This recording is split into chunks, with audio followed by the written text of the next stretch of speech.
Hello madam, তোমার parcel এসছে। আমি বাসতলাতে দাঁড়াচ্ছি, তুমি জলদি এসো, পার্সেলটা নিয়ে যাও। হ্যাঁ, তুমি ওখানে দাঁড়াও, আমি এক্ষুনি আসছি। 499 টাকা দাও।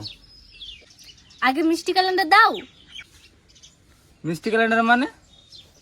তুমি তো ফর্স ওভার ক্রিম অর্ডার করেছো। হ্যাঁ, আমি তো ফর্সা আর ক্রিমে অর্ডার দিনছিলাম। তাহলে মিষ্টি ক্যালেন্ডার বলছো যে? পয়লা বৈশাখে জিনিস অর্ডার করলাম, আর মিষ্টি ক্যালেন্ডার দিবে না?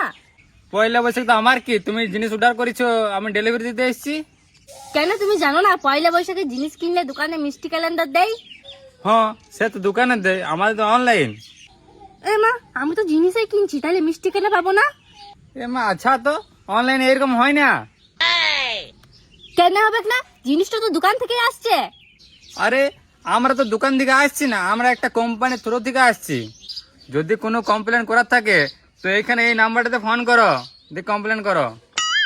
আমি কেন ফোন করতে যাব? তুমি ফোন করো, দিয়ে জিজ্ঞাসা করো মিষ্টি কেন দেয় নাই।